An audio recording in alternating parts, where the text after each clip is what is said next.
Lideramos el camino de la opinión pública y buscamos que la cultura del debate alcance consensos y soluciones a los problemas de nuestro país.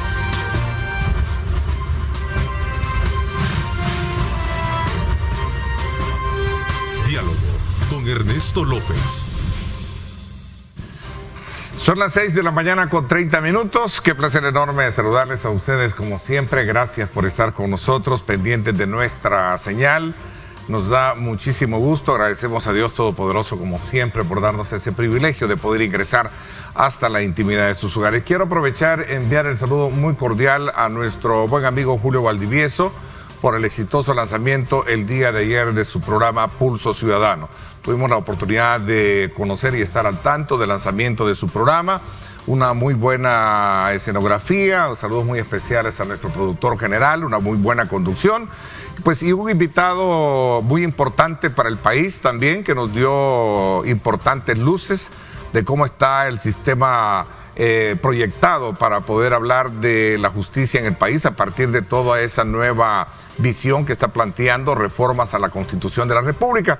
Así es que saludos muy especiales, Julio, a todo tu equipo. Verdaderamente fue muy exitoso la salida y el lanzamiento de este nuevo programa que tendrán todos los salvadoreños a partir de las 8 de la noche todos los días por nuestro canal hermano, Canal 19. Como siempre, Grupo Megavisión yendo a la vanguardia en programas importantes como Pulso Ciudadano, que viene precisamente de un aspecto coyuntural, ¿verdad?, electoral, y ahora se mantiene ya de manera permanente todos los días. Así que un saludo muy especial por el lanzamiento exitoso de su programa el día de ayer. Hoy hemos dedicado este día miércoles 2 de marzo, para hacer un análisis sobre temas importantes del país. Quiero darle la más cordial bienvenida a la responsable del área jurídica y anticorrupción y justicia de Cristosal, a la licenciada Ruth Eleonora López. Bienvenido, gracias por acompañarnos. Muchísimas gracias, Ernesto. Es un placer estar por primera vez en tu programa. Muchísimas gracias. También Eduardo Escobar, director ejecutivo de Acción Ciudadana. Gracias por acompañarnos. Bienvenido, Eduardo. No, gracias por la invitación, Ernesto. Siempre un gusto. Bueno, vamos a comenzar quizás conociendo de parte de ustedes el análisis pertinente, que estamos hablando de que hace un año, es decir, prácticamente el 1 de marzo, se escribe una historia diferente en la remarcación y la decisión de los salvadoreños de dar un voto legislativo donde da el dominio completo precisamente a un partido, dándole una situación de desventaja a la oposición como tal. Es un tema que hemos venido desde luego a lo largo de estos días viendo el comportamiento que ha tenido este nuevo rol de la Asamblea Legislativa para el país. Comienzo contigo. Yo creo que hay que poner en perspectiva primero el resultado electoral. ¿Sí? O sea, este 50.25% de la población que votó nos indica que hay un 49.75% que no votó, que no llegó a las urnas. Y esto es importante porque refleja no solo la falta de apoyo de los dos partidos, o los dos partidos pilares o partidos anclas, como habían sido llamados tradicionalmente, en este caso el FMLN y Arena, sino también un apoyo hacia el partido del presidente, en este caso Nuevas Ideas, pero tampoco fue un apoyo que dentro de los electores, o sea, dentro de los electores tradicionales fueron los que se movieron, pero hubo otro grupo importante, casi el 50%, que no se movió a votar. Entonces aquí hay no solo de la falta de un partido político que lograra capitalizar más, sino también, y por supuesto, la hemorragia de votos que tuvieron tanto el FMLN como Arena, incluso también Gana, porque Gana disminuyó su cantidad de votos. Entonces, esto es importante ponerlo porque cuando lo vemos en perspectiva de cuál es la cantidad de población que realmente llegó a apoyar a Nuevas Ideas, estamos hablando de un 32% del total de los electores. Y esto implica que para una próxima elección estos análisis hay que hacerlos porque hay que evaluar el comportamiento electoral por sectores de votación, por municipios, por departamentos, etcétera.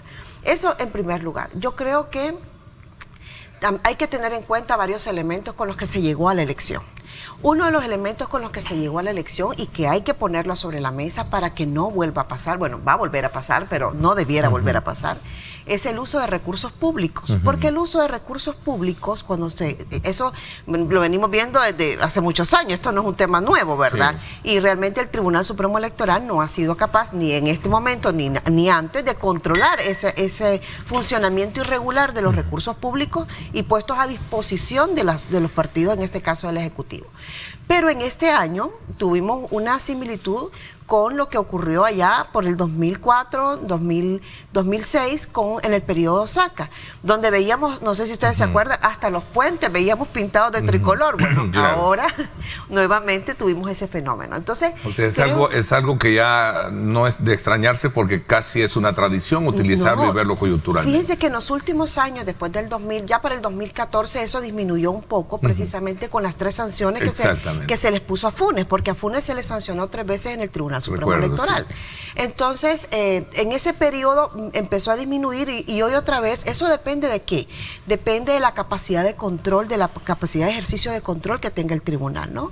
Para evitar esto. Y también el uso de los paquetes agrícolas y de los paquetes alimenticios a favor de un partido político, porque esto desbalanza, o sea, eso lo que produce es un desbalance entre las fuerzas políticas por la oportunidad que tienen, no solo de llegar a la población, sino también por el uso irregular de fondos públicos. Esto ha sido señalado incluso por el Departamento del Tesoro de Estados Unidos cuando hizo público lo de la lista Magnitsky, ¿verdad? Que hubo un señalamiento particular del uso de fondos públicos para la campaña. Creo que en síntesis todo esto, por supuesto, lleva, además de la falta de apoyo de los partidos, que ya hablamos, ¿verdad? Que la gente y un hartazgo, creo que eso es incuestionable, pero estos otros elementos, el tema del FODES, no haberle dado el FODES a tiempo a las alcaldías y evitar que hicieran obra, y el otro punto, el tema de la deuda política. Esto produce un desbalance, un desequilibrio en la contienda. Y dio como resultado lo que tuvimos. Y dio como resultado lo que tuvimos el 28 de febrero. El 28 de febrero, exactamente. A ver, un poco para conocer tu forma introductoria del estado actual, en la que podamos entrar en detalle y analizar qué es lo que se ha hecho desde la Asamblea Legislativa y sobre todo con aquellos elementos que tienen que ver con la institucionalidad que siempre hemos tratado contigo. Bueno, yo creo, Ernesto, que si podemos resumir este año de la legislatura, o mejor dicho, este año después de las elecciones, decirlo con propiedad, yo creo que lo que podríamos decir es, o lo podemos calificar como regresión democrática. Eso es lo que yo podría calificar de este periodo, y lo digo por las siguientes razones. Bueno, tenemos que esta legislatura dio un golpe de Estado el 1 de mayo. Eso es obviamente una clara regresión democrática. Si los magistrados, si el fiscal en ese momento no eran los adecuados, si no estaban desempeñándose en el cargo adecuadamente, pues había que realizar el procedimiento conforme a la Constitución y conforme a la ley para separarlos del cargo. O sea, no es defender a ninguna persona, sino que el procedimiento y las causas. Entonces esta legislatura, que fue electa hace poco más de un año, ha llevado el país a esta regresión democrática en esos términos. Se rompieron las reglas fundamentales de la República. Esto nos ha llevado a que se borró la poca separación de poderes que teníamos ya en la vivencia política real. Nos ha llevado a una situación de rompimiento de la institucionalidad en términos de transparencia, rendición de cuentas, digamos, la sanidad de las instituciones se ha visto seriamente afectada, porque ahora pues tenemos en este caso una Corte Suprema de Justicia y una Fiscalía que fueron sometidos a un proceso no muy constitucional, que digamos, de separación de jueces, de fiscales, en un muy cuestionado proceso legislativo. Entonces, a mi juicio, en términos, digamos, de democracia, de institucionalidad, esto ha significado una regresión. Y si lo ponemos breve... No una transformación, como en algún momento le he consultado a muchos miembros del oficialismo. Me dicen, este fue el inicio, Ernesto, de una transformación política que surgió a partir de todo un esquema de democracia. ¿Qué les permitió a ellos tener? Puede ser una transformación, pero no una transformación para avanzar, sino que para regresar. O sea, porque yo digo... pensémoslo en estos términos, en términos de institucionalidad, ¿en qué se ha avanzado? O sea, en rendición de cuentas, en transparencia, incluso expulsaron a las ICIES, que eso no fue legislativo, fue el presidente. Expulsaron a las ICIES, vemos a la Asamblea que hasta la fecha, no sé si estoy equivocado, no ha publicado todavía el presupuesto completo, o sea, la parte de las fracciones. No sé si vos sabés, Ruth, si ya lo publicaron, pero entiendo que no estaba publicado, por ejemplo. Han emitido una serie de leyes que van, como digo, en contra de principios democráticos, y si lo ponemos en términos de la ciudadanía, son contadísimas las medidas que podemos decir efectivamente son en beneficio de la gente. Contadísimas. Fíjate, Ernesto, que yo coincido con el tema de la regresión democrática y que tiene por origen precisamente quebrar el sistema de control. Porque de donde empieza esto, o como empieza el 1 de mayo, es quitando al fiscal, quitando a la Sala de lo Constitucional y quitando al fiscal, ¿no? Sustituyéndolo, removiéndolo, bajo un proceso inconstitucional. Pero lo importante de esto es que a la Sala se le quita para evitar que controle que quitaran al fiscal. ¿Y por qué al fiscal? Bueno, porque habían iniciado precisamente las investigaciones que la CICIES había presentado como avisos en la Fiscalía General de la República. Ya habían habido allanamientos, no sé si recuerdas, justamente cuando la policía evita o trata de evitar que la Fiscalía entre en el Ministerio de Salud, etc. Que por cierto un diputado quería impedir exactamente, eso. Cuando era candidato, exactamente. Entonces, cuando vemos esto y vemos todo, hacemos un análisis de todo lo que ha ocurrido en la legislatura, advertimos de que la tendencia y además el actuar del Ejecutivo es hacia la opacidad, hacia la falta de transparencia y hacia eliminar los mecanismos de control. Y esto, cuando se eliminan en un país los mecanismos de control, se favorece la corrupción.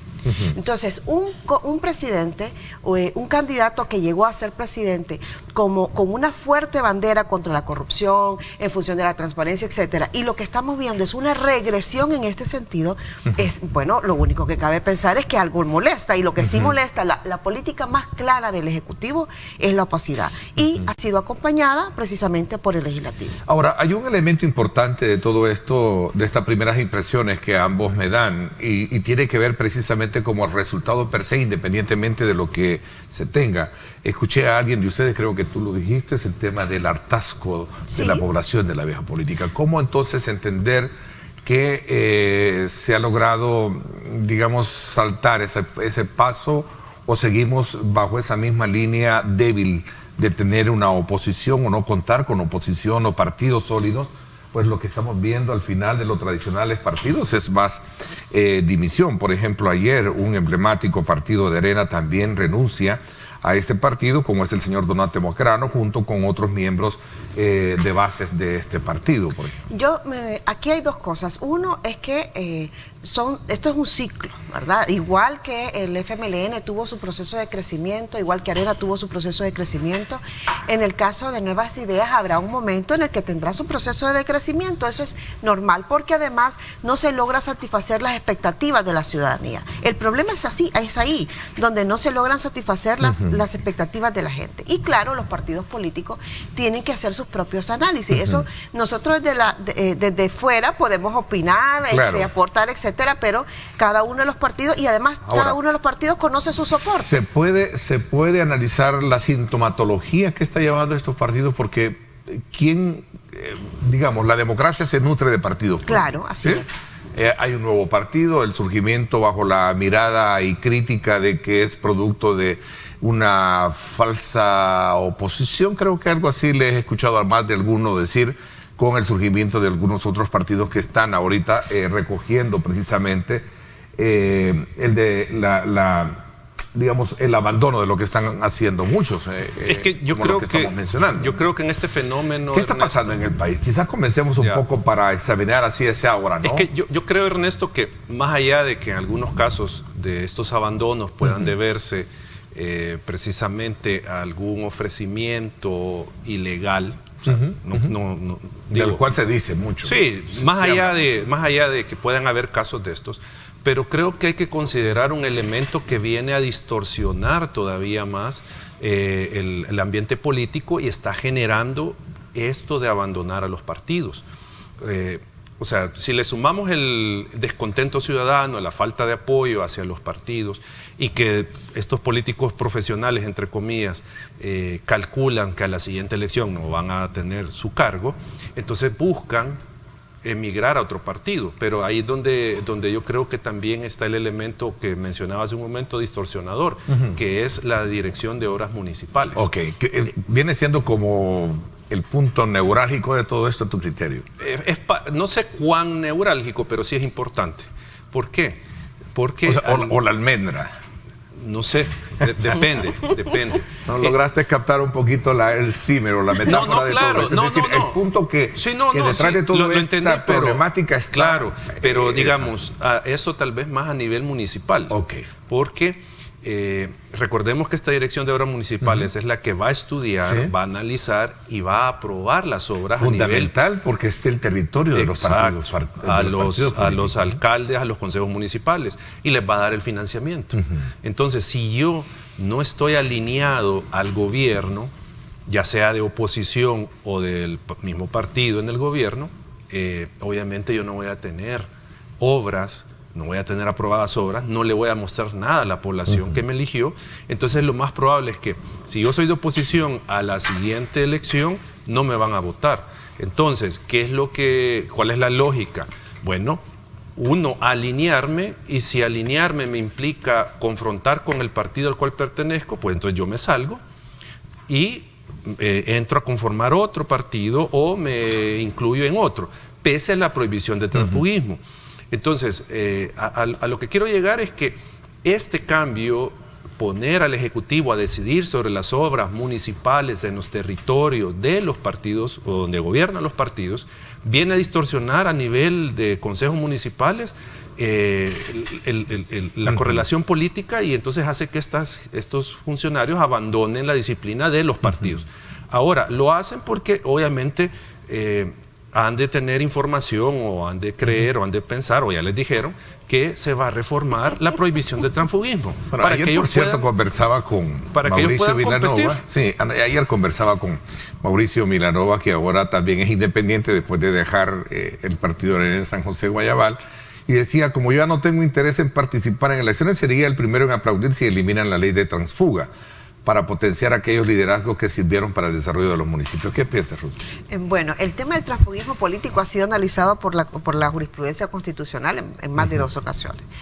Yo creo que el transfugismo afecta a los partidos políticos, ¿sí? Y lo que se tiene que apostar es por partidos políticos fuertes, igual por una ciudadanía empoderada, una ciudadanía informada, pero el sustento, como ya decías, es a través de los partidos. Claro. Hoy se va a poder participar como candidaturas no partidarias en los consejos municipales a partir de una sentencia del 2020 que no ha tenido desarrollo legislativo. Atención con esto.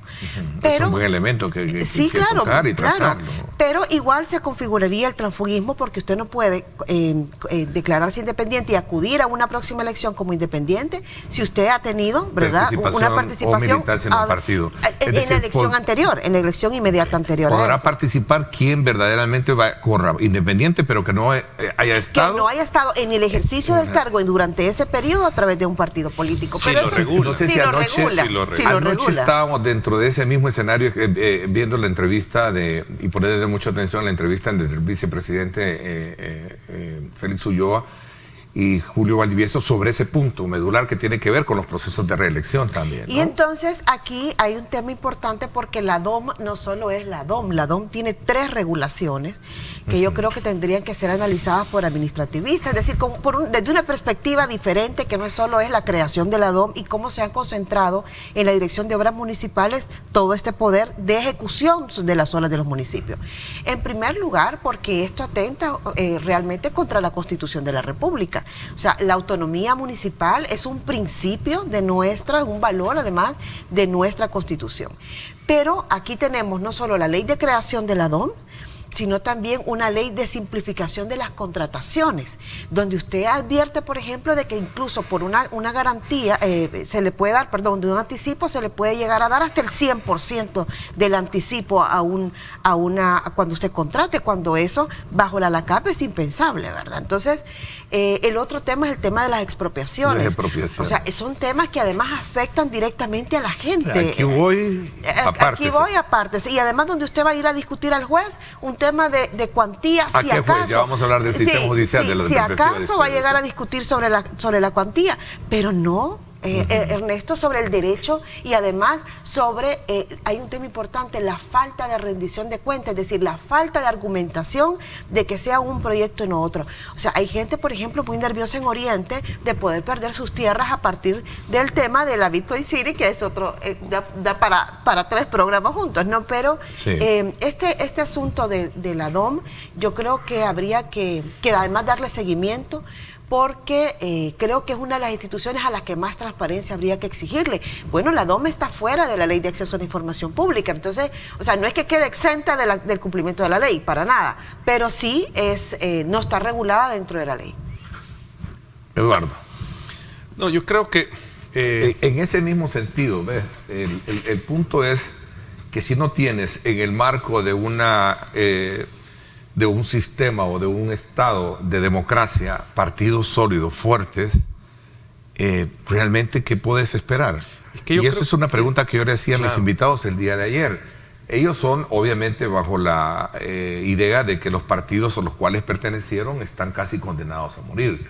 La pregunta es que, bajo la mirada de otros, lo que se necesita es un replanteamiento de partidos, que es un tema que contigo también lo hemos conversado frecuentemente. Es que lo que pasa, y creo que usted ha planteado el punto, Ernesto, de lo que estamos hablando acá no es de salvar Arena o al FLN, o sea, sino que es el sistema de partidos el que puede colapsar totalmente, no sé si ya está colapsado, pero puede terminar de colapsar.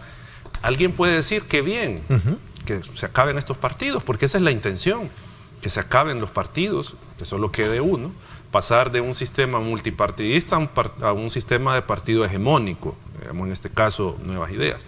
Pero el problema es que cuando el sistema de partidos colapsa, ya hemos tenido experiencias en la región que la democracia sufre, la calidad de la democracia sufre, porque los partidos políticos, tener un sistema de partidos fuerte, sólido, da estabilidad política a un Estado. ¿Pero qué pasa con la historia nuestra? Le ha dado estabilidad, o sea, le ha dado estabilidad. Sí, de acuerdo, la historia nuestra, o mejor dicho, con lo actual, ¿verdad? Con lo que tenemos. Guste o no guste, como dijo la famosa palabra o frase política, ¿no? Nuevas Ideas llegó a tener los 56 diputados, 152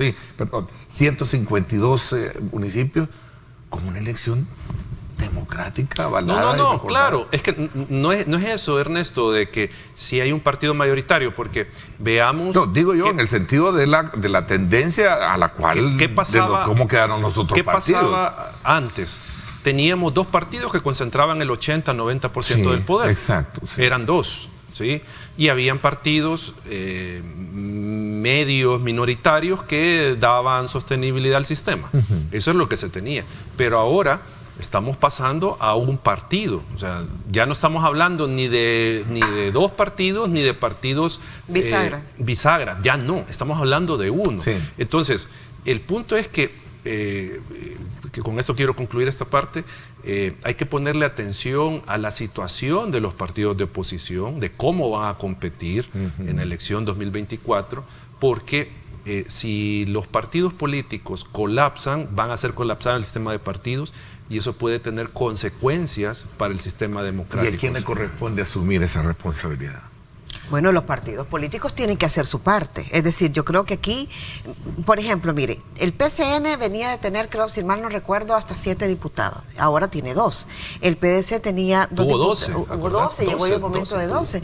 El PDC tenía 2 diputados y ahora tiene solo 1. El Gana venía de tener igual, como 10 diputados, ahora tiene 5. O sea, y estos no son partidos de oposición, son partidos que acompañaron al presidente de la República y son sus aliados y que llega a conformar esta asamblea que sobrepasa los 60. Yo decía 55 porque son 55 diputados los de Nuevas Ideas y son 6, perdón, los de Gana, no son 5, son 6, que es el caso de Cabañas. Ahora, el tema es, y creo que ahí es relevante también las ofertas partidarias, porque muchos nos preguntamos para el 2024 y qué viene para el 2024, ¿no? Y yo creo que aquí tiene que ver no solo con las opciones políticas partidarias, sino también con las opciones políticas no partidarias. En un contexto en que, en una lucha, ¿verdad?, en el que usted va a tener una competencia electoral de león a mono y de mono amarrado, pues es difícil, y es muy difícil además que la gente se atreva a participar en los procesos. Pero yo creo que es parte también de la responsabilidad que tienen que asumir los mismos partidos políticos, ya visto desde la perspectiva partidaria, de renovarse, y yo no los veo hasta ahora en esa sintonía. No sabemos si este nuevo partido se va a lograr inscribir. Bueno, ya vimos que País logró la cantidad de respaldos necesarios para pasar a la siguiente fase de la inscripción. Yo creo que sobrepasó los 52,000. Pero yo creo que aquí está mucho de lo que pueda hacer la ciudadanía y de lo que tenga que exigir la ciudadanía, porque lo que puede pasar, Ernesto, es que se participe menos en elección. Es decir, que en vez de este 50.25 que se tuvo en el 2019, se tenga menos participación. Y esto realmente, cuando hay temas de fraude, cuando la gente no se identifica, etcétera, lo que ocurre es la retirada de los partidos, la retirada de la ciudadanía en la elección, y el posicionamiento mucho más fuerte de un partido político que además navega no con la imagen de sus candidaturas, sino con su misma bandera política. Bandera política que también tiene su propio desgaste natural. Arrancamos la conversación haciendo un balance del año postelectoral, ¿verdad? O sea, en todo caso, partiendo de lo que significó el 28 de febrero, estamos en este momento haciendo la evaluación, digamos, del momento críticos que seguramente estarán pasando los partidos políticos y los desafíos que tienen de cómo enfrentar esta situación de año preelectoral, que creo que el otro año estamos en van a un ser año. las internas. Así es. El otro año hacen las internas. Sí, ya para marzo está la convocatoria de las internas de los partidos, que va a ocurrir en julio más o menos. Exactamente. O sea, es decir, vamos a unas elecciones, ya estamos a las puertas. Ahora, el elemento acá con el cual quiero cerrar este tema, y quiero un poco también desde la perspectiva de ustedes conocer el tema de los perfiles en las elecciones de los, digamos, funcionarios, que no me gusta decirlo de segundo grado, sino que funcionarios públicos, ¿verdad? Porque siempre dicen segundo grado y no hay primero ni segundo, pero bueno, son elementos que ahí están para la discusión. Pero, ¿cómo entender que después de ser fuerzas políticas grandes, Arena y FMLN ahora están pues prácticamente casi en silencio? Yo he estado haciendo invitaciones frecuentes para venir a conversar con los líderes, hablo de los líderes de esos partidos, y no quieren hablar, no sé qué pasa. Y entiendo que uno de los argumentos primarios que escucho cuando veo renuncias de los partidos es de que la base no nos escucha, no quiere entender, y la base no quiere hablar. O sea, ¿cómo ves esto? Bueno, pues yo, mire, vamos a empezar con el tema del funcionamiento con los encargos de segundo grado, porque son los cargos los que son de segundo grado. Es un tema que lo quiero abordar en el segundo para que entremos con mayor amplitud. Ahora quiero cerrar el tema de los partidos. Con el tema de los partidos. Bueno, ¿por qué no quieren hablar? Hay que preguntárselo a ellos, ¿no? Yo creo que en el tema del avance... Porque la primera pregunta sería eso, ¿cómo se van a replantear? ¿Cómo piensan ellos remontar? Mire, yo creo que ahí las bases partidarias tienen un gran rol, ¿verdad? O sea, más allá de que las cúpulas partidarias no comprendan o no alcancen, porque etcétera. Si ustedes son coincidentes en que la democracia se nutre de la diversidad de partidos y que los partidos le dan esa vitalidad, creo que ahí las bases partidarias tendrían que asumir un mayor rol, tienen que asumir su rol precisamente de empuje y además de control de las mismas cúpulas partidarias. Es decir, pero eso pasa en todos los partidos, Ernesto. O sea, esto es un tema, hay partidos que son partidos cascarones, partidos que existe el partido, pero que no tienen una base sólida, que no tienen ni siquiera base sólida, sino que no tienen base o base social en los territorios para poder reconstituirse. Yo creo que mucha responsabilidad de esto le va a caer, desafortunadamente, a las propias bases partidarias. Yo soy más pesimista en ese sentido. O sea, yo creo que el daño hacia el sistema de partidos está hecho y creo que es difícil revertirlo. O sea, ¿pero quién se lo ha hecho? La democracia misma. Sí, el mismo sistema. Y no tengo por qué estar defendiendo ni a ponerme a favor. Claro. Conozco elementos y piezas de ese ajedrez. El mismo funcionamiento del sistema el que se afectó. O sea, es eso. O sea, entonces, de cara a la elección, creo que hay poco tiempo, desde mi punto de vista, para recomponer a los partidos. ¿Por qué? Porque llegan sin apoyo popular, sin credibilidad a la elección, llegan sin liderazgos, pero un liderazgo, digo, que pueda movilizar gente para apoyar a los partidos, llegan sin poder político, porque están perdiendo los alcaldes, están perdiendo los diputados, no muestran nada de obras a la ciudadanía, pues obviamente en la asamblea, ¿qué van a mostrar?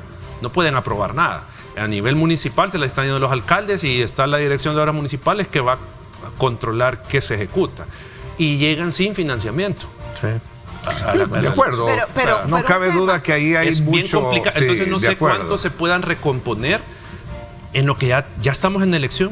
La elección ya estamos. O sea, yo soy un poco más optimista. Yo creo que sí puede ser. Eso depende, por supuesto, de la voluntad de las bases partidarias, pero también depende de cómo los partidos se proyecten sobre el tema de los controles del financiamiento. Por ejemplo, los partidos toda la vida se resistieron a ser controlados en su financiamiento político. Hoy no van a haber reformas, por supuesto, para controlarse, porque el partido mayoritario no va a querer... Ahora están con la medicina, ¿qué? Como decimos, la medicina... Totalmente. Pero esto es un tema también de lo ético, claro, del fortalecimiento de lo ético, de la transparencia dentro de los de lo que partidos. Mauricio Vilanova decía, perdón, sí, ayer decía Mauricio Vilanova, decía, yo esperaba más de este nuevo quehacer de la política que... ¿Sabes por qué? Porque se esperaba más democracia, ¿sí? Pero lo que tienes ahora es una personalización de la política, es decir, lo que tienes es el sujeto y todo lo demás es como si no existiera la base partidaria. Interesante, vamos a ver, hubo una conferencia de prensa en la que se habló muchísimo de, digamos, de ultimar y mejorar todo el tema de la deliberación pública en cuanto a métodos y mecanismos, perfiles, en fin, de lo que también es tema vigoroso dentro de un esquema de democracia, una buena elección de funcionarios, ¿verdad? Vamos a hablar de esto cuando regresemos. Son las 7 de la mañana con 1 minuto, 7 con 1 minuto. Gracias por estar con nosotros.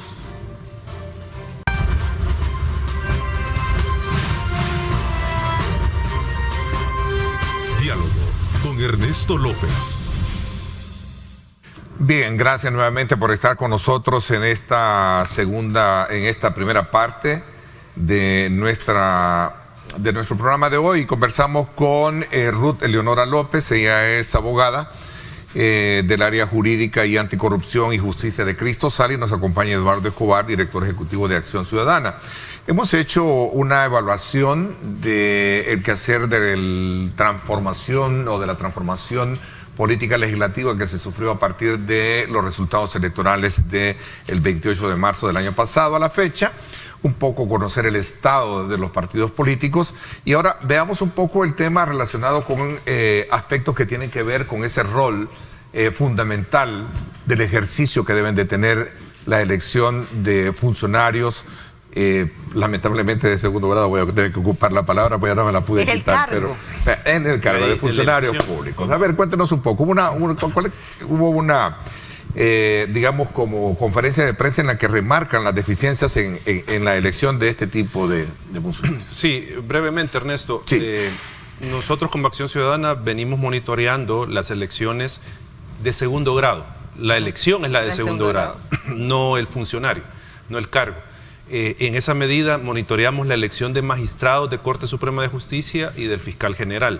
Y lo contrastamos, el proceso, o sea, monitoreamos el proceso y lo contrastamos con estándares internacionales para determinar si estos procesos habían tenido un mínimo de nivel que podría garantizar la elección. Bueno, primero que fueron procesos transparentes, participativos, basados en el mérito.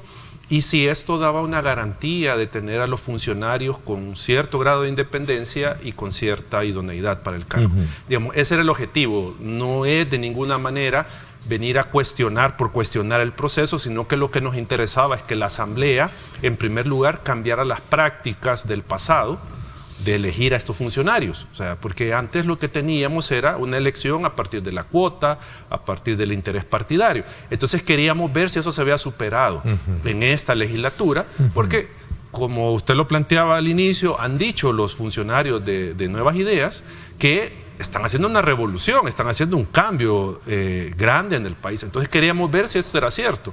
Y lo que nosotros encontramos es que la elección repite los mismos vicios del pasado. Claro. Es decir, no se hace una elección en función del mérito, no se garantiza la independencia e idoneidad de las personas que se eligen y la elección al final se termina haciendo a la espalda de la gente. ¿Transparencia es deliberar, Ruth? Sí, transparencia. ¿Es deliberar? No solo la deliberación, sino tener reglas de la elección. Mire, cuando una persona, esto es, puede consultar cualquier libro sobre que estudie la corrupción. Cuando usted sigue procesos de elección irregulares para colocar a personas no idóneas en los puestos, esto es para evitar el control. Y evitar el control lleva a la corrupción. O sea, eso en cualquier texto de corrupción es manual, ¿verdad? Esto es un tema básico. ¿Por qué? Porque lo que usted está haciendo es colocando incondicionales, personas que no van a controlar, que no le van a controlar su actuación. Entonces, cuando hablamos de que se tiene que seguir un proceso, no solo es la deliberación pública, además, porque tiene que ser una deliberación pública. Sobre esto se había venido avanzando poquito a poquito, porque nosotros venimos desde el momento en el que no había nada, ¿verdad? Que no simplemente amanecíamos con un funcionario nuevo y no sabíamos de dónde había salido, a procesos que de alguna manera la sociedad civil es la que había venido impulsando. Es decir, que se llegara, que el CNJ, por ejemplo, que las propuestas del CNJ llegaran mejor fundamentadas a la Asamblea Legislativa, eso ha sido proceso, eso es parte de una evolución. Esto no era así en el 2004, ni en el 2006, etcétera. 2006, perdón, o 2009.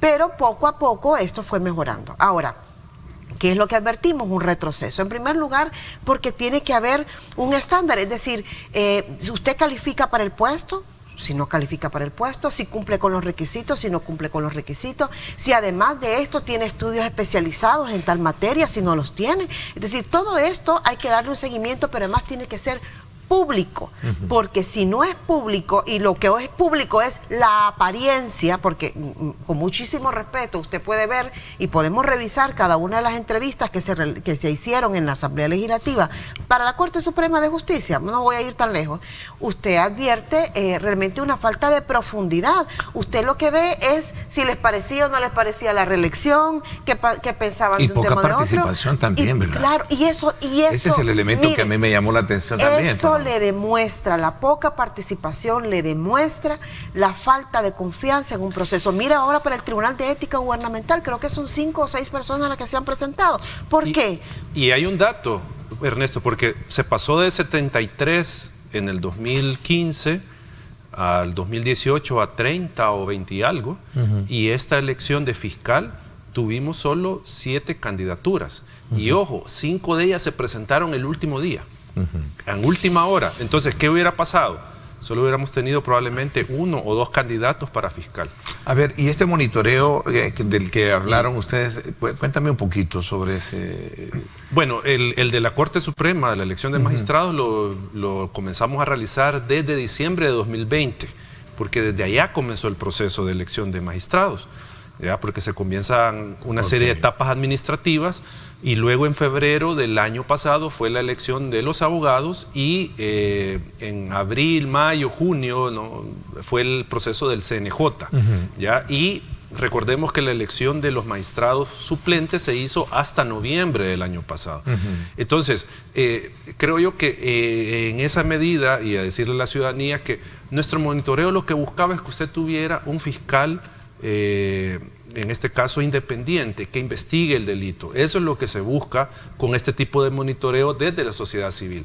Encontrar las deficiencias del proceso para mejorarlo, para que la ciudadanía tenga mejores funcionarios. Esa es, digamos, la idea de estos monitoreos. Igual con la elección de magistrados de Corte Suprema de Justicia.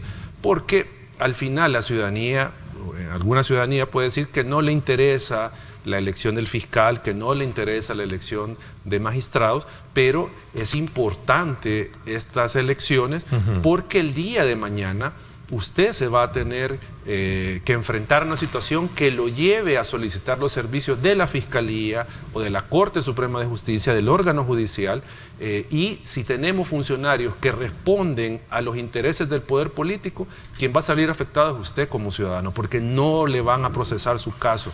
O sea, ese es el problema. Okay. Entonces, por eso hacemos estos monitoreos como organización, para evaluar si se está llevando de forma correcta. Voy a tener que hacer una pregunta tanto, digamos, que con lógica, ¿verdad? Por ejemplo, en el caso del ex fiscal Raúl Melara, ¿dónde estaban las posturas con las que ustedes están manejando esta mañana? Pregunta Ulises Martínez. Nosotros, perdón, Ruth, nosotros en 2018... ¿De quién se le señalaba ser hombre de una estructura de partido? Nosotros señalamos en un comunicado y en diferentes entrevistas, lo que pasa es que tal vez la ciudadanía no se acuerda, dijimos que la vinculación partidaria del doctor Melara ponía en entredicho su independencia para ocupar el cargo. Eso lo dijimos.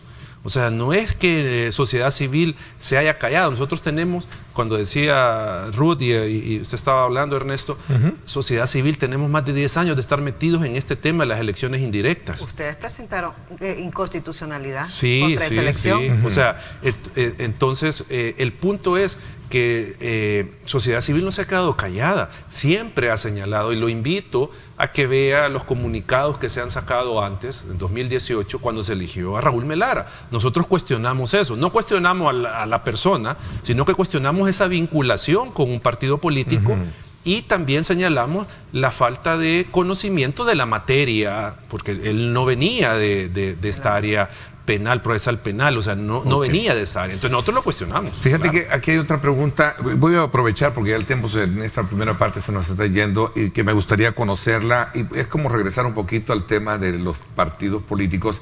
¿Qué opinión tienen ustedes desde el punto de vista conocedores de la ley con relación a quién corresponde tener la curul de Margarita Escobar, hoy con este polémico tema que se llevó a cabo en la Asamblea Legislativa? Mire, hay dos ¿Se están violando los derechos del propietario, del suplente? Pregunta. Mire, no, le explico. Hay dos resoluciones importantes con respecto a la posición de los suplentes. La primera es la 35, voy a empezar de la última, de la 35-2015, que es la de los 900 millones, en la que se dijo de que el suplente solo podía ser electo en las mismas condiciones que el propietario. Sin embargo, ustedes pueden revisar, hay un amparo, el 34A del 96, que estableció justamente que el espacio es del partido político. Por tanto, es el partido político el que va a decidir quién es la persona que asume eso la suplencia. Eso lo dijo la sentencia. Sí, eso, claro, hoy se puede cambiar, ¿verdad? Eso no tengo la menor duda.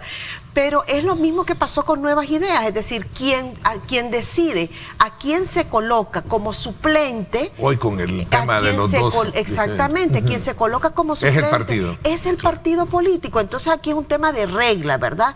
De cuáles son las reglas establecidas. ¿Y ahí hay una contradicción histórico. En ambos casos? ¿Se ha generado contradicción? Mire, al final fue... Sí, lo que pasa es que esto tiene un origen histórico también, Ernesto. Antes había una rivalidad muy fuerte entre el propietario y el suplente. Bueno, hubo épocas en que el suplente ni siquiera se inscribían todos, sino que se inscribía una parte.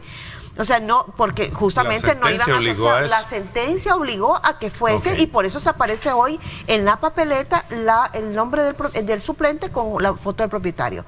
Pero es importante, ese es un espacio que le corresponde al partido político. Si no quieren que sean así, hay que cambiar las reglas. No sé si lo van a hacer a través de la sala de lo constitucional, pero la interpretación constitucional ha sido esa, es del partido político. Y es que, mire, eso, como le decía, tiene un origen histórico por la rivalidad que se llegaba a producir entre el propietario y el suplente. Para que el suplente ocupara el espacio, bueno, hasta amenazas de muerte dicen que hubo una vez, justamente de un suplente hacia un propietario. Pero al final, esto lo que está afectando en estos momentos es la representación. Es decir, ese espacio es de un partido político, el que sea, como si hubiese sido Nuevas Ideas. O sea, aquí no es un tema de cuál partido político es, sino que es un espacio del partido político que le otorgó el voto de la ciudadanía. Pensar diferente sería cambiar la correlación que dio la ciudadanía en la elección. O O sea, al partido Arena le dio X cantidad de diputados, al FMLN tantos, y entonces venir y argumentar de que puede ser cualquier diputado suplente el que llegue a conformar pleno o estar en las comisiones, sin duda estaría cambiando esa correlación, porque es el partido el que va a decidir quién suple. Y aquí estamos hablando de que tiene que hacer un trámite administrativo en la asamblea para derogar o dejar sin efecto la suplencia actual y poner al suplente que quiere el partido. Eso es lo que tiene. Y como ya decía Ruth, hay jurisprudencia que ampara que no es necesario que el suplente con el que compitió o la fórmula con la que compitió el propietario sea el que lo suple. Puede ser cualquier diputado del partido, cualquier suplente, el que supla. Entonces, ahí no hay debate. Yo me atrevería a asegurar, voy a hacer el estudio, lo prometo, que todas las suplencias de Nuevas Ideas, por ejemplo, desde el 1 de mayo hasta aquí, no han seguido el mismo principio. ¿Y deberían de ellos ser? No, pues sí, ellos son los que dicen que no puedes, que no es del partido el curul, o sea, que le corresponde al suplente específicamente Margarita Escobar, y además un suplente que ya que renuncia al partido, ese puesto es del partido político. Si no, pues habría que cambiar. Yo creo que es importante conocer de una forma más deliberada, entonces, y quizás con mayores argumentos jurídicos, un debate de esa naturaleza. Hoy, en el contexto de lo que, como decía, lo bueno tenerlos esta mañana, ver desde la perspectiva de ustedes qué país tenemos ahora en esa materia, ¿verdad? Así es que el tiempo se me fue, me ha gustado tenerlos acá, les agradezco que nos hayan dado sus puntos de vista con relación a estos temas que sin duda alguna remarcan en la discusión a diario que tenemos acá. Yo les agradezco muchísimo, Ruth, gracias por haberme acompañado. No, gracias a usted, Ernesto, y gracias a los televidentes que nos acompañaron hasta esta hora. Gracias también a ti, Eduardo, como siempre, tu disponibilidad, y más adelante los invito también a radio. No, gracias. Gracias. Vámonos a la pausa y cuando regresemos en la segunda parte del programa vamos a conocer precisamente la visión que tiene la licenciada Carolina Corpeño. Es aspirante a Procuradora General de la República. Ella ya presentó la petición a la Asamblea Legislativa. Vamos a adelantarnos a conocer de primera instancia su visión, su rol y el papel que podría jugar de resultar electa al frente de esta importante institución. Nos vamos a la pausa. Gracias por estar con nosotros.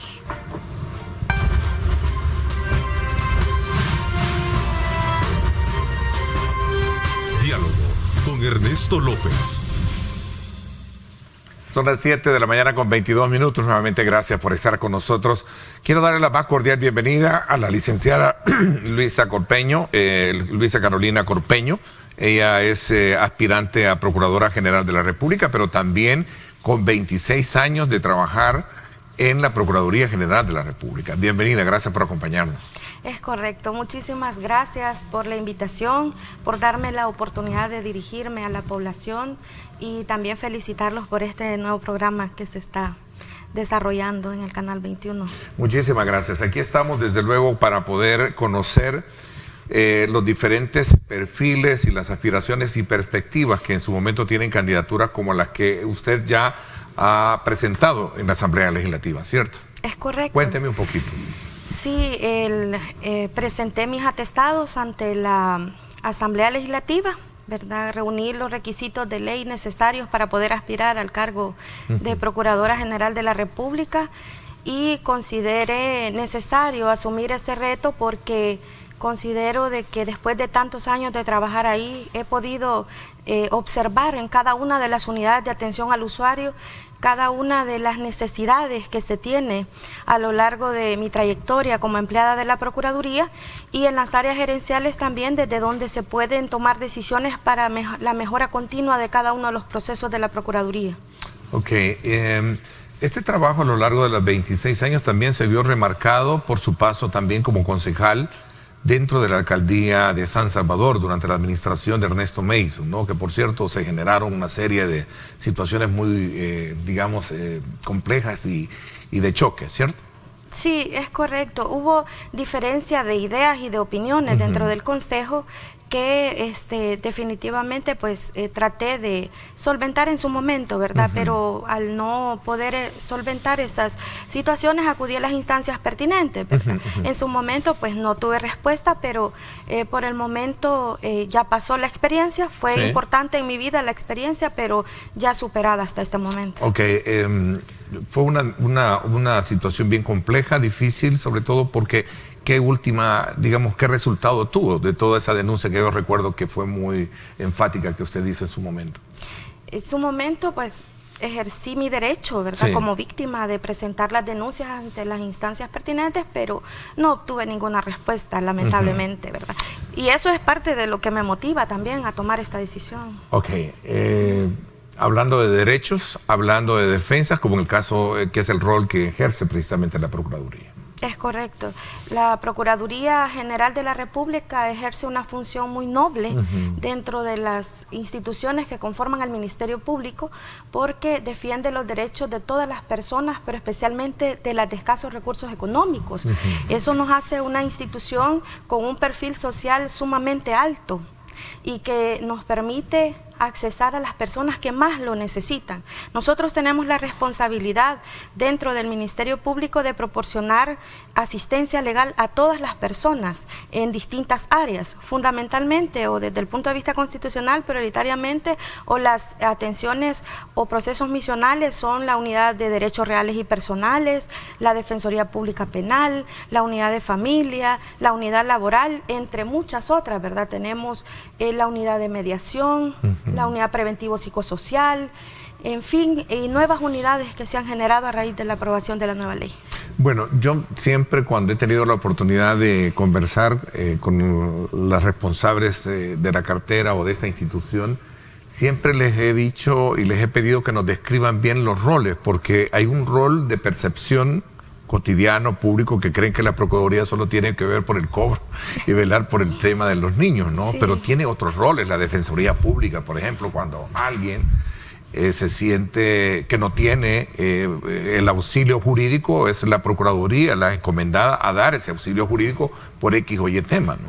Entre otros aspectos que están por ahí. Cuénteme un poquito sobre esa, digamos, descripción institucional. Para poder hablar de los puntos medulares y desafiantes que tiene y que bajo su visión pues usted tiene una lectura. Es correcto. La Procuraduría General de la República desarrolla o presta servicios legales en distintas áreas, como lo mencioné anteriormente. Generalmente no se aborda el área penal por el estigma, ¿verdad?, de que defendemos a los malos, entonces y casi nunca se quiere abordar ese tema, pero en realidad es un tema, es un mandato constitucional, ¿verdad? Toda persona tiene derecho a ser representada ante un tribunal y eso es lo que nosotros garantizamos, ese derecho fundamental a la libertad individual de todo ser humano. Entonces la Defensoría Penal es una unidad sumamente importante porque nunca sabemos en qué momento a nosotros se nos puede violentar ese derecho y podemos ser parte del sistema, ¿verdad? Entrar al sistema como imputados o que se nos atribuye un hecho punible. Entonces la Defensoría es una unidad sumamente valiosa. Yo fui defensora pública penal durante 4 años y medio en la Procuraduría Auxiliar de San Salvador. Tiene elementos sumamente importantes y con una gran experiencia en la Procuraduría que se pueden aprovechar muchísimo. La Procuraduría también presta servicios en el área laboral para todas aquellas personas que se les ha violentado su derecho al trabajo, ¿verdad? Que han sido despedidos injustamente, pueden abocarse a la Procuraduría a solicitar un abogado que los represente para la defensa de sus derechos patrimoniales o derechos reales y personales también. Es una unidad importantísima en el caso de que la persona, por ejemplo, necesite un trámite de aceptación de herencia, legalización de propiedades. De hecho, cuando fui procuradora auxiliar en San Miguel, desarrollamos un proyecto sumamente importante con el apoyo de una universidad y la alcaldía municipal en aquel momento de titulación municipal. Logramos legalizar la propiedad de muchas personas, y hasta hoy ese proyecto sigue dando frutos dentro de la Procuraduría Auxiliar de San Miguel. Tenemos la unidad de familia por excelencia, sí, que es claro, la que dicen que es no la es que padre cobra, el que engendra, vea, sino que el que le fijan cuota en la Procuraduría. Entonces, yo lo conozco de otra forma, pero está bueno que sea más en yo ya se puede socializar No, sí, mejor así. no, está bien, entonces la Procuraduría presta servicios en la unidad de familia sumamente amplios, no solamente es la fijación de cuotas alimenticias. Claro que es un proceso sumamente importante la fijación de cuotas alimenticias, porque es la que nos garantiza el sustento, ¿verdad? Y el cumplimiento de una serie de derechos a los menores, pero también tenemos rectificación de partidas de nacimientos, tenemos cambios de nombre, tenemos cantidad de procesos dentro de, son alrededor de 100, si no me equivoco, que están normados en el Código de Familia, que presta la unidad de familia. A ver, usted tocó un punto medular dentro de la estructura, sin menospreciar el resto de funciones y obligaciones o misiones que tiene la Procuraduría, que es el tema de la Defensoría Penal, sobre todo porque, sin duda alguna, el país ha estado enmarcado en los últimos años en todo este proceso de violencia, llámese en todo su género, delincuencial, familiar, etcétera, etcétera. Y ahí recuerdo que siempre había un ítem para hablar sobre digamos, el apoyo que esa unidad tenía para poder dar abasto, precisamente para dar esa asistencia jurídica, independientemente de quién sea, como usted bien lo decía. Lo que pasa es que el Estado está en la responsabilidad y es a la Procuraduría que le compete la designación para que se le respeten el derecho independientemente de quién sea. Me gustaría concentrarme un poquito en ello y luego vamos a hablar de otros aspectos elementales que tiene precisamente esta importante institución, ¿verdad? Sí, muchas gracias. Vamos a la pausa. Gracias por estar con nosotros. Son las 7 de la mañana con 30 minutos. Gracias por estar con nosotros y nuevamente los invito también a que me acompañen hoy a las 7 de la noche a sintonizar el debate político semanal en Radio Fuego. Radio Fuego es del grupo Megavisión. Ahí tiene un debate político semanal importante también, con temas de discusión que le darán a usted insumos pertinentes para construir su propia radiografía de país.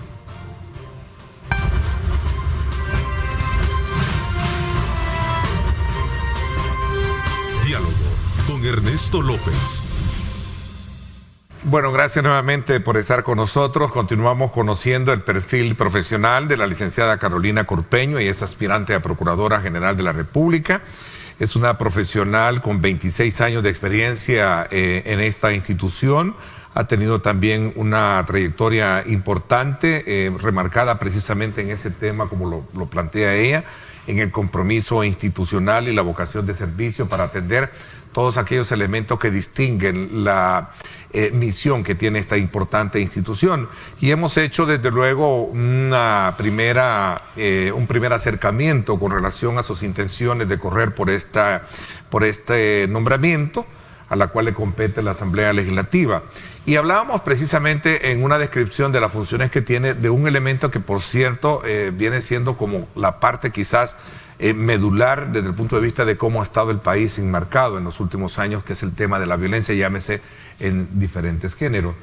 ¿Qué grado de importancia tiene esa unidad penal y qué tanto eso le absorbe a la institución que usted muy bien conoce para poder atender la demanda que existe de personas que están detenidas y que a lo mejor no pueden pagar un abogado? Ahí entiendo que corresponde a la Procuraduría asignar un defensor público. Es correcto. Fíjese que la Defensoría Pública Penal es una unidad sumamente importante, como lo cité al principio. Es realmente importantísimo fortalecer esa unidad. No es suficiente la cantidad de defensores públicos con los que cuenta la unidad. Realmente tenemos alrededor de 263 defensores públicos para 1000 y algo de fiscales. Entonces, y donde hay un fiscal hay un defensor público a nivel nacional. Entonces, no se puede realizar una audiencia sin un defensor público. Entonces, es ahí la importancia del defensor público. Y hay casos que se han caído, no es que se han caído, sino que no han continuado precisamente por eso. Sí, porque realmente, aunque nosotros querramos dar dar respuesta a la demanda se nos hace difícil, sobre todo porque se tiene que mejorar internamente dentro de la unidad de Defensoría Pública en los procesos para que el defensor público disponga de tiempo para poder realizar una defensa técnica efectiva y con disponibilidad de tiempo para poder dedicar al usuario que se merece una atención, porque como muy bien lo ha dicho nuestro presidente, lo público debe ser mejor que lo privado. Entonces, y nosotros nos hemos esforzado durante el tiempo que yo fui procuradora adjunta penal, preventivo, psicosocial y práctica jurídica, me esforcé por la modernización del sistema de la defensa pública penal, el CIDEP, lo evolucioné al CIDEP 2.0 en su momento, entonces que está pendiente de ser aprobado, pero la modernización iba encaminada precisamente a eso, a desligar al defensor público de las tareas administrativas que le restan tiempo para poder ejercer una defensa técnica efectiva. Entonces nosotros vamos en mi caso, tengo planeado fortalecer la Defensoría Pública, no solo con el equipo técnico necesario para dar respuesta a la población, porque es necesario dar una respuesta a la población. No es el hecho de que el defensor público sea deficiente, sino que no tenemos la cantidad suficiente para dar respuesta a las necesidades de la sociedad. Entonces, pero tenemos personal administrativo que puede sumar a fortalecer las tareas administrativas y desligar al defensor público de esas tareas para que pueda ejercer adecuadamente y con mayor disponibilidad de tiempo sus funciones como defensor público penal. Además, necesitamos fortalecer con mayor personal, más cantidad de defensores públicos para pues prestar un mejor servicio a la población. Pero eso me lleva un poco y que como sé que es conocedora muy bien del tema de la institución, a preguntar sobre el tema de presupuesto. El presupuesto de la Procuraduría, no sé si voy un poco pero lo que he logrado entender y comprender a lo largo de mi carrera periodística es que siempre ha estado letargado, un poquito alejado de la importancia que estatalmente requiere una Procuraduría. Es correcto. Sí. No sé si me equivoco. No, pero siempre ha sido una Procuraduría que en vez de darle más le quitan. Perdóneme un poquito, no sé si es el tema más simplista para poder decirlo. Sí, es ahí donde se hace necesario, Ernesto, hacer un buen manejo del presupuesto institucional, porque tengo entendido que nosotros tenemos 3 millones menos para este año de presupuesto. Entonces, nosotros debemos optimizar el recurso.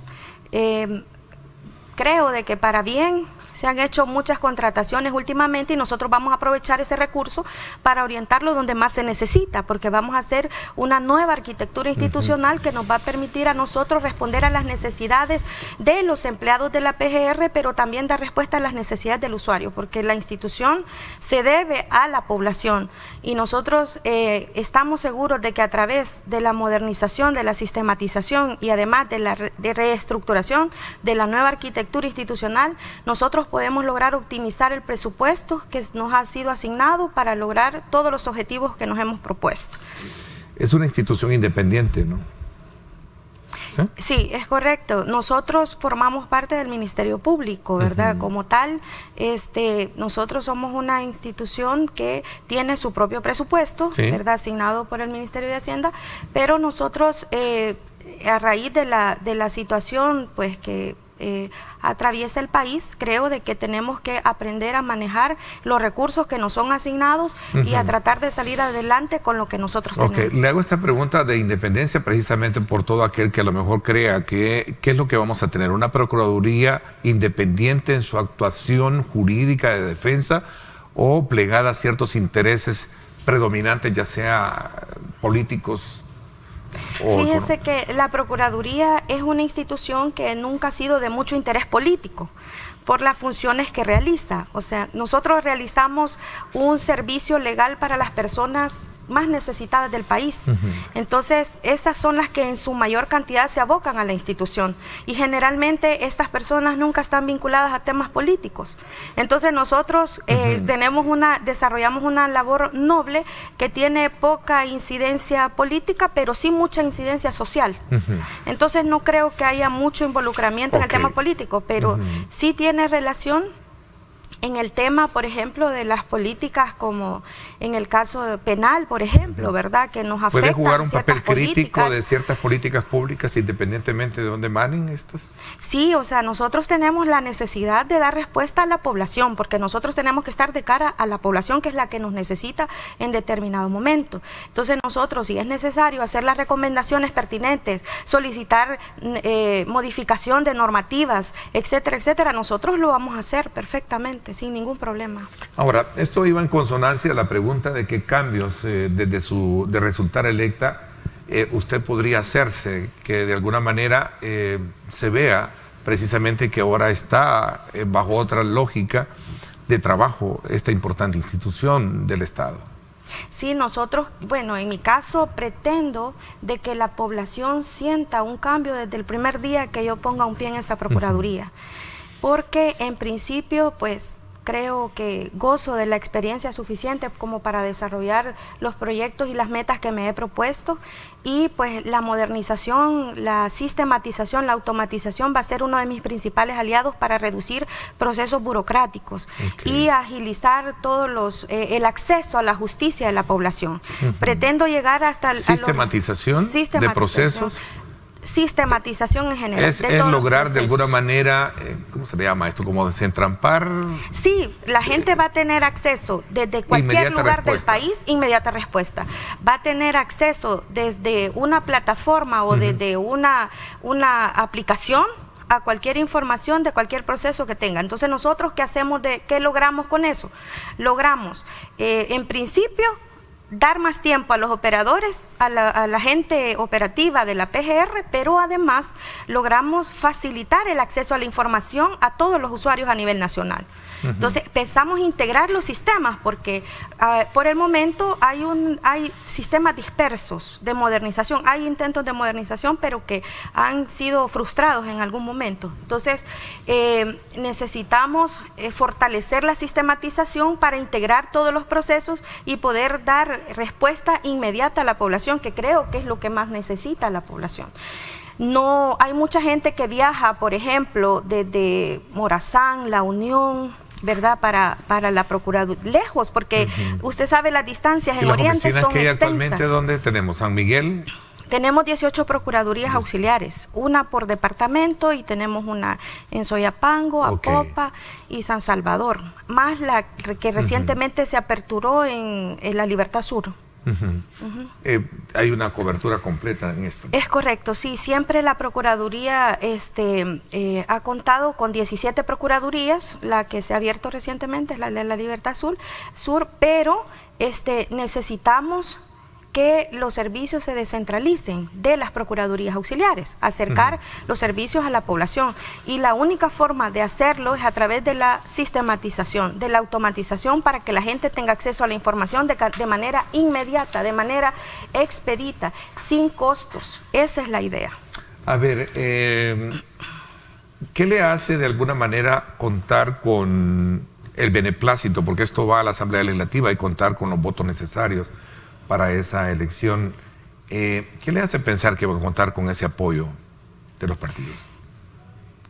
No estoy segura, Ernesto, porque nadie está seguro, ¿verdad? Claro. Pero esperamos en Dios que ellos me den la confianza, que crean en mí, y que además estén seguros de que en mi caso, pues por mi experiencia a lo largo de estos años en la PGR, he aprendido mucho a hacer como no hacer. Entonces no voy a ir a la Procuraduría General a aprender, voy a ir a poner en práctica mis conocimientos y a sacar adelante esa institución. Actualmente está como Procuradora Adjunto de Atención a Víctimas y Población en Situación de Vulnerabilidad. Es correcto, sí. ¿Sí? ¿Qué experiencia se tiene desde ese punto de vista nominal, no? Es impresionante la experiencia que nosotros tenemos en el tema de atención a víctimas. Hay mucho por hacer en el tema de atención a víctimas. Y creo ¿De qué tipo de víctimas? Y población en situación de vulnerabilidad. Nosotros abordamos los temas de las personas con discapacidad, personas LGTBIQ, personas con niños, niños, niñas y adolescentes de 15 a 18 años, discapacitados en todos los sentidos, etcétera, etcétera. Bueno, me están pidiendo una pausa comercial. Cuando regresemos vamos a hablar ya quizás también de otro elemento muy centrado en saber que es parte de lo que nutre la función de defensa y promoción de los valores de la familia, como es el caso de la familia per se. Vamos a hablar de esto cuando regresemos. Vamos a la pausa. Gracias por estar con nosotros.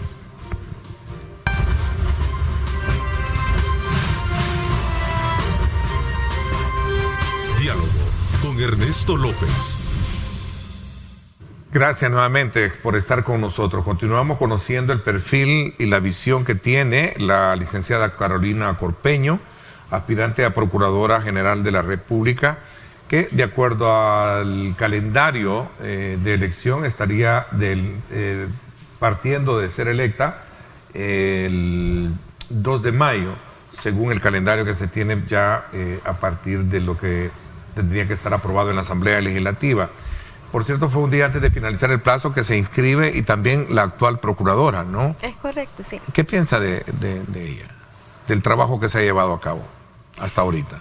Fíjese de que en el caso de la actual titular, pues pienso de que las instituciones, como yo lo dije en su momento, asumen los retos y compromisos dependiendo de quién las dirige, ¿verdad? O sea, creo que ella ha hecho su gestión, yo tengo que hacer la mía, acorde a las necesidades de la población y tratar de hacer las cosas de la mejor manera posible para poder hacer más ágiles y potenciar los servicios de cara a la población. ¿Hay avances o se ha mantenido? Bueno, la pandemia ha tenido un efecto per se, mucho en el trabajo institucional de varias instituciones, ¿no? Valga la redundancia. Sí, definitivamente. La Procuraduría no es la excepción. Nos afectó la pandemia fuertemente porque pues hubieron muchos empleados contagiados. Tuvimos bastante bajas, ¿verdad? En el tema operativo por tema de pandemia, pero creo de que se va a preparar mejor, ¿verdad?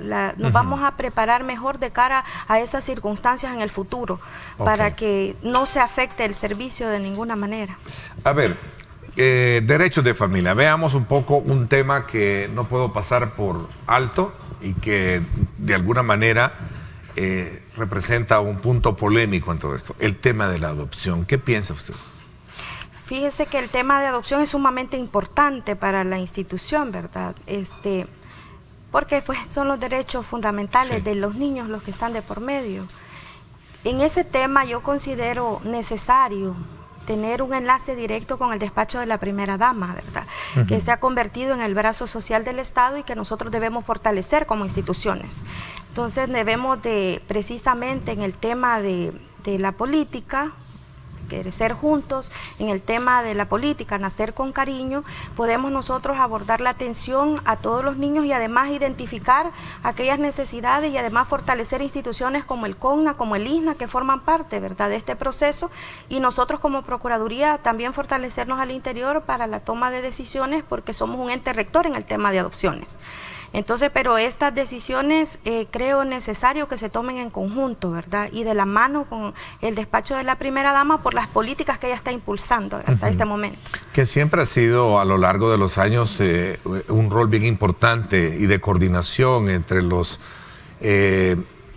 programas sociales de atención que ha tenido, en este caso, la figura de la primera dama frente a la Procuraduría. Esto ha sido de años largos, ¿no? Es correcto. Siempre lo ha tenido, ¿no? Ajá, es vinculante, sobre todo por la paridad misma en términos de familia, ¿no? Que representa. Sí, lo que pasa es que hasta este momento nosotros en el tema de la política y de la ley, nacer con cariño, a pesar de los roles que nosotros desarrollamos, creo que hemos tenido poco protagonismo.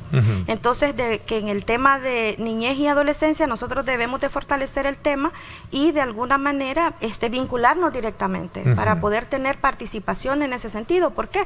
Porque un niño cuando nace tiene derecho a nacer jurídicamente, a una partida de nacimiento. Entonces, ¿cómo lo va a hacer? A través de la Procuraduría General de la República, porque son derechos integrales. Claro. Entonces, a través de la Procuraduría General de la República, nosotros le vamos a establecer una cuota alimenticia al niño que le va a garantizar vivienda, que debería de garantizarle vivienda, debería de garantizarle alimentos, educación, etcétera, etcétera. Todo ese cúmulo de derechos a los que se le deben garantizar al menor. ¿Por qué esa percepción de que la Procuraduría está más del lado de la mujer y no del hombre cuando las responsabilidades a veces son mutuas? En el tema de responsabilidades, efectivamente, ¿sí? Es responsabilidad de ambos padres, ¿verdad? El desarrollo, la formación, la educación de los hijos. Y digo mismo por el tipo de sociedad que nosotros hemos tenido, ¿no? Creo de que se considera eso porque todavía tenemos la cultura de que los hombres acuden poco a la institución, pero ya hay muchos hombres que acuden a la institución. Entonces debemos de comunicar más el rol de la PGR para que también los hombres sepan que ellos también tienen derecho a asistir a la Procuraduría. También debemos enfatizar el hecho de que los niños necesitan a ambos padres, ¿verdad? Porque si se fija, se está modernizando el sistema a través de estas políticas, a través de que el gobierno está impulsando, a través de estas nuevas normativas que son sumamente importantes para que la población entienda de que la responsabilidad de los hijos es compartida, que no solo es competencia de la mujer, y eso va a crear una nueva sociedad, nuevos roles dentro de la sociedad. A ver, tenemos 3 millones, me preguntan acá, tenemos la diáspora, sin duda alguna, ¿qué se tiene para la diáspora, para los salvadoreños que están en el extranjero y que también necesitan de ese auxilio de una procuraduría? ¿Qué piensa usted al respecto? ¿O cómo ve digamos, causal dentro de la misión que puede tener una institución tan importante, tal y como lo hemos venido conversando en estos minutos? Qué importante su pregunta, Ernesto. Realmente le agradezco y le agradezco a la diáspora que la haya desarrollado porque dentro de las actividades fundamentales que yo voy a desarrollar dentro de la Procuraduría de resultar electa, una de ellas es el servicio a los hermanos en el exterior. Realmente debemos acercar los servicios de la PGR a nuestra diáspora. Ellos están pidiendo a gritos, por ejemplo, para la tramitación de un DUI a veces les piden la partida de nacimiento y no tienen los recursos suficientes como para abocarse, para viajar a El Salvador, no pueden viajar en muchas ocasiones, entonces para tramitar su DUI, y entonces los servicios de la Procuraduría, si nosotros se los facilitamos a ellos, ellos van a poder obtener su DUI de manera más fácil al poder accesar a su partida de nacimiento. En el caso de aceptaciones de herencia, por ejemplo, entonces hay propiedades que ellos dejan acá que probablemente fueron ocupadas y eran propiedad de sus padres, ahora han pasado a ser propiedad de los hijos. Entonces, para hacer todos esos trámites legales, ellos a distancia les resulta muy complejo y en la medida que transcurre el tiempo se van volviendo sumamente complejos. Entonces, en un servicio oportuno de la Procuraduría les puede ahorrar muchos costos a ellos. Y ellos son importantes para mi gestión dentro de la Procuraduría, están considerados. Los servicios se van a acercar vamos a hacer convenios con el Ministerio del Exterior. ¿Sí?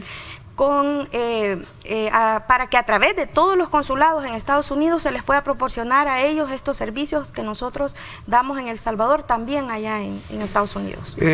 Hablando de responsabilidades, perdón que voy a retroceder un poco, en esa tasa estadística, ¿qué podemos tener hoy en día? ¿Hemos superado las expectativas de responsabilidad paternal o no, o en cuanto a cuotas? Por un lado, y por otro lado también sobre el tema de la violencia, que es otro de los factores que ha mermado muchísimo nuestra sociedad. Sí. ¿Qué lectura tiene usted? La Procuraduría, independientemente de la situación que atraviesa el país, creo de que... Y hablo de violencia familiar, perdón, para complementarlo. Sí, sí, no en términos de violencia familiar, porque yo recuerdo que a raíz del confinamiento, por ejemplo, lo conversaba en su momento con las titulares y me decían, mire, hemos tenido un incremento producto de eso, pero ¿cómo ha logrado menguar después de que pasamos esta situación endémica, que ahora es endémica, si lo queremos ver ya así? Sí, la pandemia fue un fenómeno que nos afectó a todos. Que impactó ese tema, ¿no? Hoy, ¿cómo está? ¿Qué estadísticas? ¿Cómo está este movimiento? Pues, o este fenómeno, perdón, yo creo que es más un fenómeno, lamentablemente. Sí, ¿no? lamentablemente. Pues sigue afectando los procesos institucionales porque todavía tenemos contagios en la PGR. Incrementó la violencia intrafamiliar. Ese es el punto. Definitivamente, creo de que se debió haber desde el principio debimos haber ejecutado quizás una labor de prevención en ese sentido para poder mitigar un poco la violencia. Nosotros tenemos... ¿Se mantiene, ha mermado o ha subido el tema de la violencia intrafamiliar, por ejemplo? No, ha mermado porque ya estamos un poco más libres. Hay una ley muy fuerte también hoy en día, ¿no? Contra la... Es correcto, entonces ya ha mermado y creo de que puede ser un poco más manejable la situación, por lo menos institucionalmente. Ok, me dicen acá de resultar cuál va a ser su relación con el personal, sobre todo cuando se trata de establecer parámetros que reivindiquen la labor de cada uno de ellos, que algunos, según dice acá, trabajan en condiciones quizás muy similares a lo que hablábamos de sobrecarga de trabajos en el caso de los defensores públicos, por ejemplo. Sí, fíjese de que nosotros tenemos en la Procuraduría el síndrome del quemado. Tengo una amiga que trabaja con del quemado. Ella todo el tiempo me dice, es el burnout. Las personas que están agotadas, es cansadas, el burnout. Es correcto. Sí, es el burnout que psicológicamente es... Nos afecta porque nuestros servicios son complejos. Nosotros vemos problemas sociales constantemente, a diario, y no una cantidad pequeña, sino que una cantidad muy grande. Entonces nosotros necesitamos desarrollar una política interna para mejorar las condiciones de cada uno de los servidores de la institución en todos esos aspectos, desde el ambiente laboral, desde la formación, desde la transformación desde dentro de todos los beneficios e incentivos para los trabajadores, porque yo considero que un empleado feliz hace usuarios felices. Así es.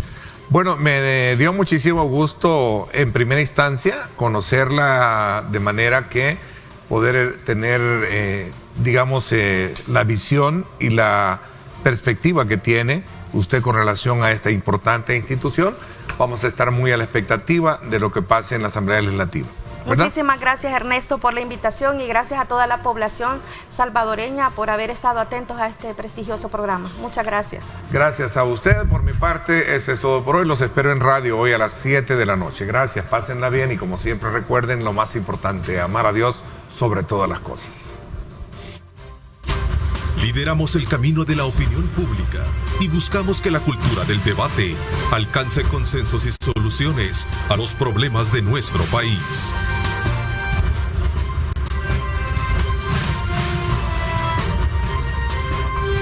Diálogo con Ernesto López.